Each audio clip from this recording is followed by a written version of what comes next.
Let's talk about buying a Bugatti.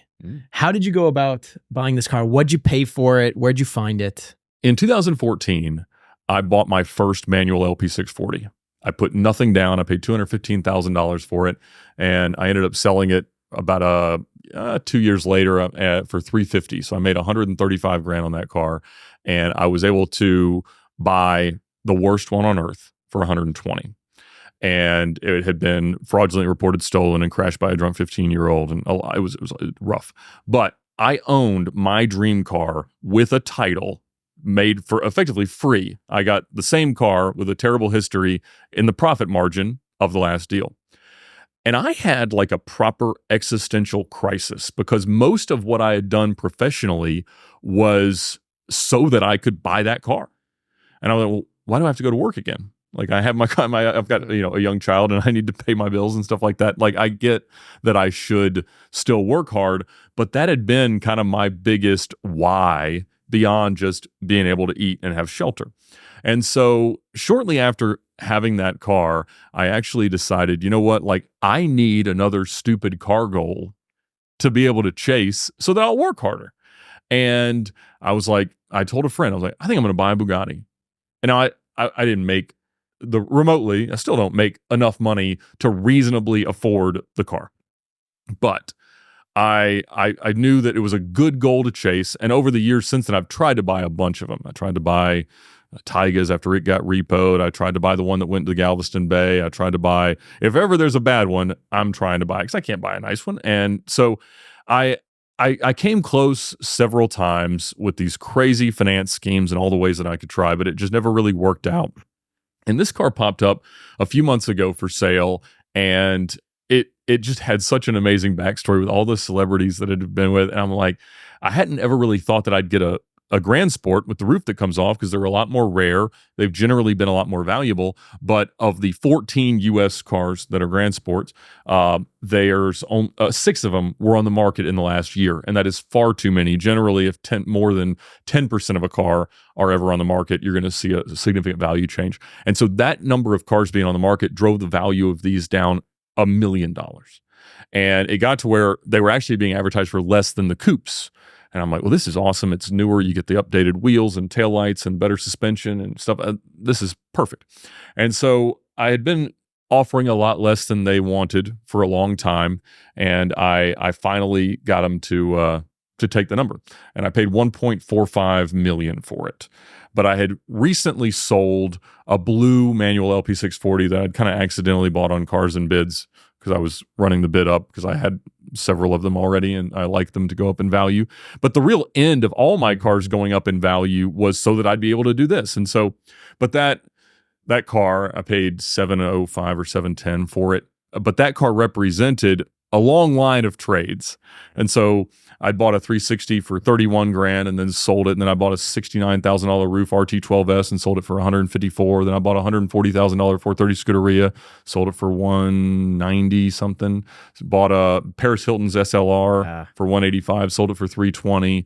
Bought a crashed Mercy SV out of Europe that was fixed for $320, sold it for $700. And then I bought this. So I effectively had a $31,000 cost basis in this $700,000 Lamborghini. So I had sold it, and I had sold some other cars that we had for Car Trek and other things like that. And so with some loans and things like that, I think I had like almost $600,000 in equity. And then Premier Financial Services was there for the rest. How much is your payment on a Bugatti? It's like 8 and change. That's not terrible. Yeah. Especially when we heard that James was spending $35,000 a month. And I mean, obviously, James has been wildly successful in doing this, and he's the greatest success case of YouTube car content, and I love it.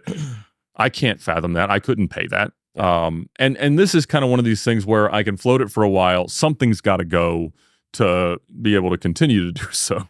But it's one of those things that had always been the right goal, and now I guess I have to figure out what to do next. But it was the right thing to chase and very motivating. And you always, have to wonder, when you meet these heroes, are they actually going to be worth it? Unfortunately, I'd driven a good handful of Bugattis, and I knew that I really, really liked what the cars were. I love the way that James described it relative to the Koenigsegg, because it is just a wildly different experience. The quality in a Bugatti relative to a Pagani, the hypercars from Ferrari, Lamborghini, Porsche, everybody else, it's really, really a well-built car. They are really usable. They're comfortable. It drives like a big Bentley most of the time until you really get into the throttle. And so I really like the way it is. And now they have this stigma, of course, that everything on them is super duper expensive to address, but those people have no idea what it costs to maintain a Koenigsegg, because it's preposterous. Now, it is true, though, that this car is very expensive to maintain. Like, how much is an oil change on a Bugatti? Well, an oil change is $3,000 to $4,000. Now, an annual service, which has a lot more things, is like $20,000. And there are independents that are getting into the space that are making it less expensive to, do certain things. There's a lot of parts that can fairly easily be rebuilt. My front axles are leaking grease a little bit. I can get those rebuilt rather than buying new ones for $30,000. The tires are still a thing. The tires are $45,000, and mine are a bit old and a bit worn out. What I'm finding at the moment is that a lot of people take them off the cars when they're too old, but not really that old, and they buy new ones because these are owned by far richer people than me. I think I'm the world's poorest Bugatti owner, and I'm very pleased to keep that title. And so there's workarounds for this stuff, but most significantly, I mean, all my cars can be expensive to maintain, but as long as the values trend in the right directions, it eventually offsets it. You may end up having to put a lot of money on a credit card once in a while. So you think this car is going to be going up in value over what period of time? I try to be cautious about things like that. I do believe it will go up in value because there are so many people my age that are dreaming about these types of cars. And I think for those of us that are kind of in the Top Gear, Gran Turismo, MTV Cribs, DuPont Registry generation of car enthusiast, inception, I think we love the Ferraris, Lamborghinis, and things like that. I think the people that are a little bit younger than us are very hypercar obsessed.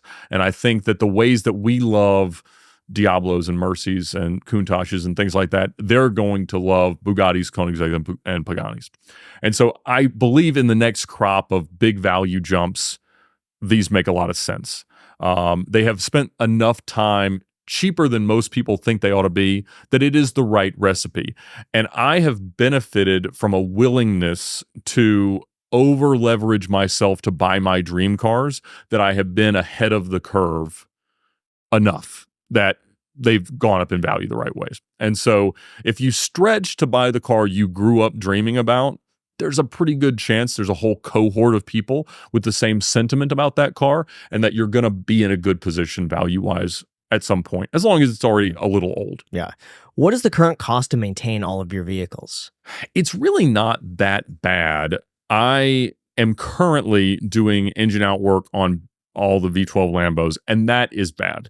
That will probably be all in for all three cars, 2 Mercies and a Diablo. Retail at a dealership would probably be $250 for what I'm getting done, which is really everything. And these are high mile worn out examples of each of these cars. I'll probably, with, finding some cross-reference parts, independent service, lower hourly rates, stuff like that, some promotional consideration, be in it, I don't know exactly, 60, something like that. Wow. But you have to imagine that I have zero cost basis in my LP640 coupe, and it is worth almost $1 million. And so it's not wrong for me to spend that kind of money to make them much more reliable cars, and so that I make it the next place I try to take it. But at the same time, this thing, if, let's just say, worst case scenario is $100,000 a year, if you did everything by the book for maintenance, well, I think the car will go up in value at least $1 million over the next 5 years. And I won't have to spend nearly that much maintaining it. And so I don't have any real fear of financial exposure there. There really is no world in which they go down. Certainly many, many cars are going down in value right now, and we notice that.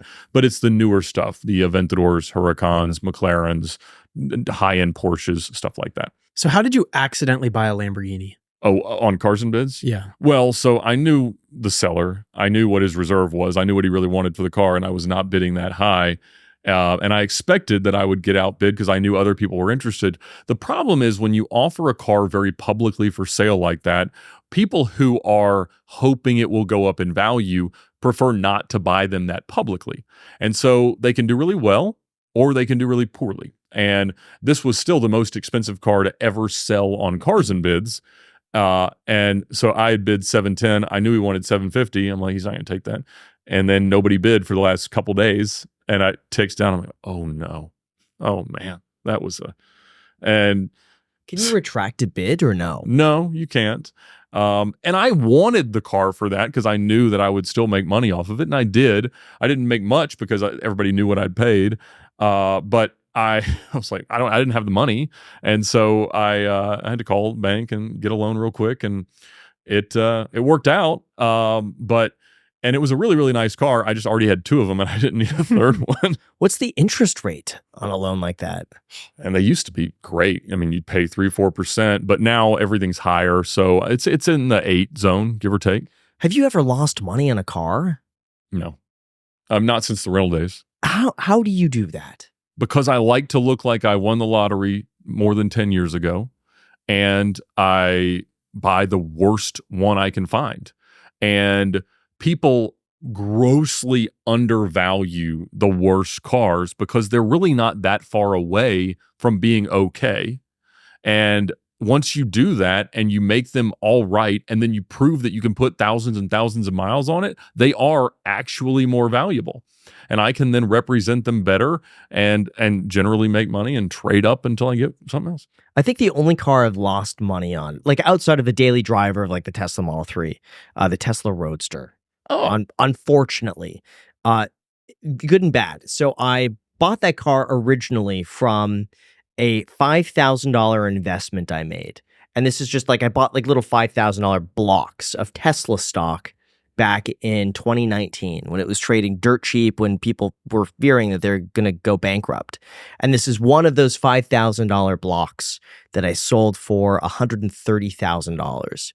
And I sold at all of my Tesla stock at peak at $314 to $320 a share.